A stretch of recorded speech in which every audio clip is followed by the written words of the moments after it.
ব্রাহ্মণবাড়িয়া ২ আসন থেকে নির্বাচিত মাননীয় সদস্য রুমিন ফারহানা, আপনার সময় 2 মিনিট। Notice number 878। ধন্যবাদ। মাননীয় স্পিকার, আপনাকে ধন্যবাদ। মাননীয় স্পিকার, বিশ্বের বিভিন্ন দেশে নানান রকম সংস্কৃতি থাকে। নাচের সংস্কৃতি, গানের সংস্কৃতি, অভিনয়ের সংস্কৃতি, কবিতার সংস্কৃতি।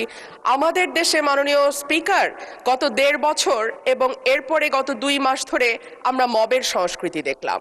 আমরা দেখলাম বাংলাদেশ ব্যাংকের গভর্নরকে মব করে সরানো হয়েছে। আমরা দেখলাম বাসসের প্রধানকে মব করা হয়েছে। বরিশাল আদালতের প্রাঙ্গণে মব হয়েছে। সুপ্রিম কোর্ট লয়ার্স রুমে মব হয়েছে। ডেইলি স্টার, প্রথম আলো ভাঙা হয়েছে। চট্টগ্রামে 1.5 বছর আগে নেচে গেয়ে নাচ এবং গানের মাধ্যমে মব তৈরি করে ছিনতাইকারী সন্দেহে পিটিয়ে মারা হয়েছে। কুষ্টিয়ায় একজন কথিত পীরকে পিটিয়ে মারা হয়েছে কিছুদিন আগে। মাননীয় স্পিকার, আমাদের সম্মানিত মাননীয় স্বরাষ্ট্রমন্ত্রী আজকে উপস্থিত আছেন।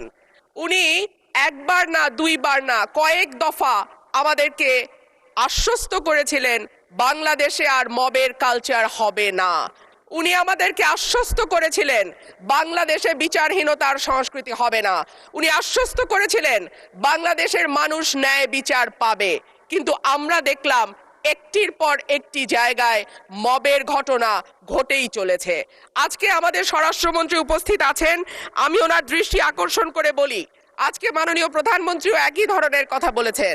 মানুষ যখন ন্যায় বিচার পায় না তখনই এইরকম সংস্কৃতির বাড়ে এবং মানুষ এই ধরনের সংস্কৃতিতে জড়িয়ে যায়।